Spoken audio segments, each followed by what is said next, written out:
And both women are currently free on bond with court appearances scheduled in Comanche County in the coming months. They face up to a year in prison and up to a $2,000 fine if convicted on the misdemeanor offense pending against them. April 10th will mark the anniversary of what many call Terrible Tuesday, when a deadly tornado tore through Wichita Falls, leaving lasting scars. Annie Young was able to talk to a survivor of the tornado. So Annie, what can you tell us about her story? Thank you, guys. For many, the memories are just as vivid as in 1979. I spoke to a survivor who say it's something she will never forget.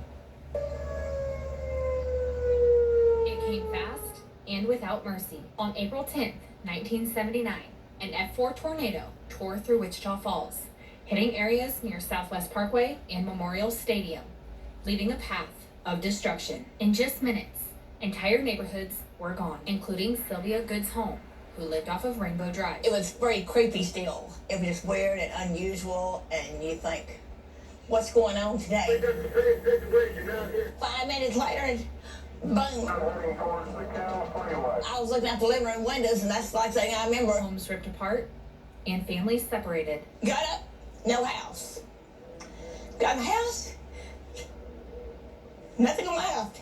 Survivors say the aftermath was just as overwhelming. I was walking down the street with one shoe on, one shoe off. You didn't have no clothes. All we had on was what we had left. For some, the loss was even deeper. 42 people were killed that day, including Sylvia's father, Cecil.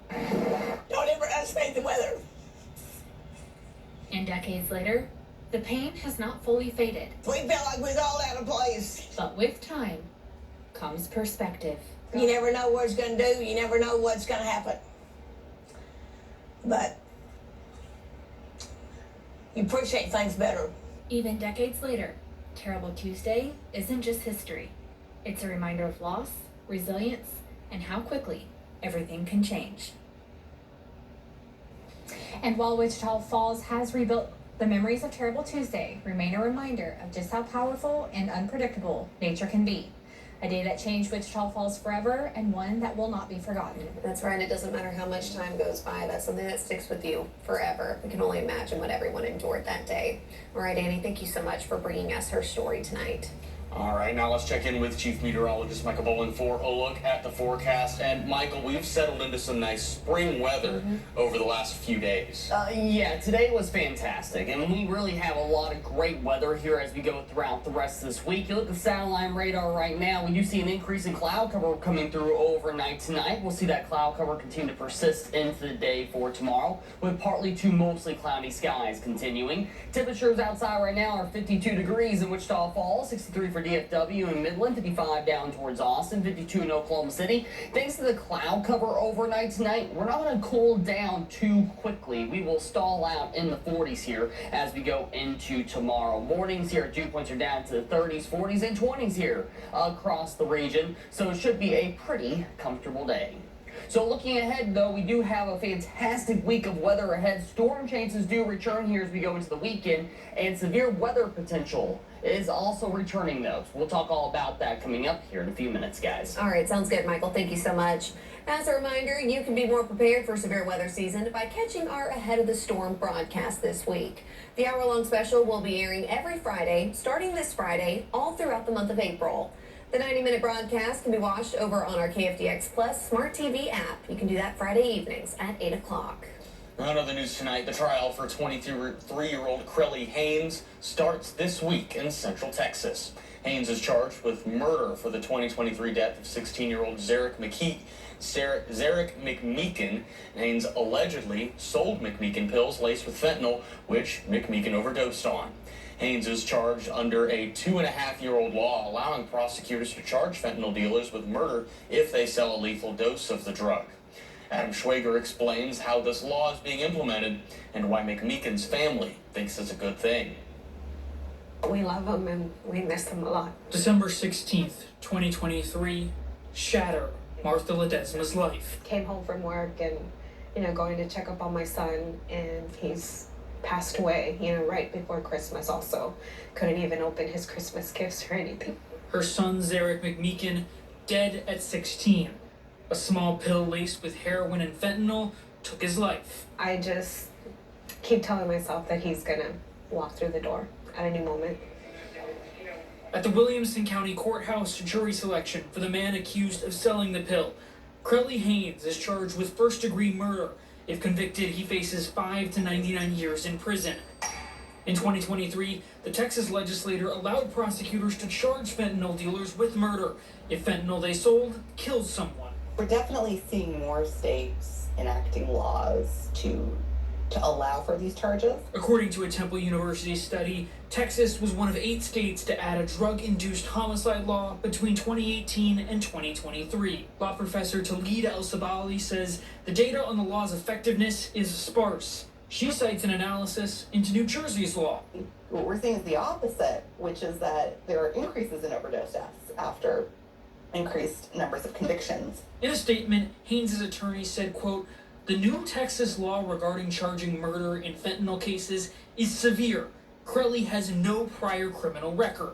But for McMeekin's family, murder is the right word to describe what happened to their son. I don't understand how it can be harsh if they murdered somebody.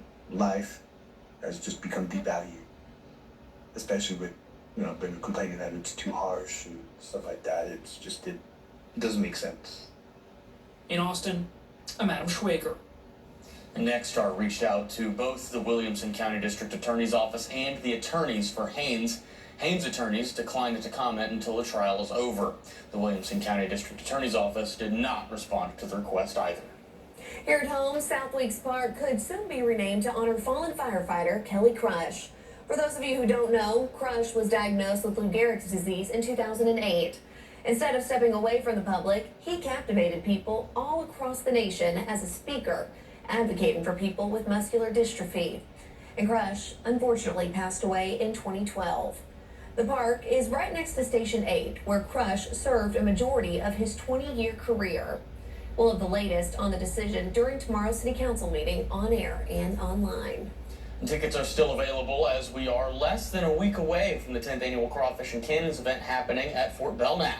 Executive Director for Visit Grand Madison Wyatt says thousands flock to Fort Belknap to get their hands on some crawfish. Attendees will also get the opportunity to fire real working cannons and enjoying great live music by John Bauman and Pat Green. There will also be vendors and plenty of family-friendly events as well. So for ticket prices and a full list of events happening during Crawfish and Cannons, just head over to TexomasHomepage.com. There's also an event happening this weekend for local gamers. FallsCon 26 will feature a lineup of games and events for people of all ages, including a massive board game library, tabletop role-playing games, tournaments, a cosplay contest, and video games. It'll be at the Impact starting this Friday and it'll run through Sunday. Badges for all 3 days can be purchased for $35, with day passes going for $15 on Friday, $25 on Saturday, and $15 on Sunday.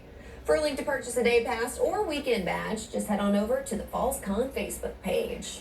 We're not going anywhere. Michael is in next. We'll look at his full forecast. And more than 2 months after her mom Nancy's disappearance, Savannah Guthrie is back on the anchor desk. We'll have the latest on that and the search for Nancy a little bit later in the newscast. You're watching KFDX 3 News at 10 with Carney Porter, Aaron Gunders, weather with Chief Meteorologist Michael Bowling, and sports with Tobin McDuff. Post captioning on KFDX is sponsored by Hamilton Bryan, Furniture and Appliance. The news never sleeps, but you have to. So when you wake up, tune in to KFDX 3 for all the latest news, local, in-depth, keeping you connected to our community. Live on Texoma's homepage, Texoma to Go, and on KFDX Plus. Tonight, J.D. Vance and Marco Rubio are now helping in talks to end the war. This is like when the Cat in the Hat makes a huge mess and brings in thing one and thing two. Jimmy has Cardi B. It's gonna gag them. Alex Earl. And the NBA's Tyrese Maxey. The Tonight Show. It's a great time to buy at the Ford.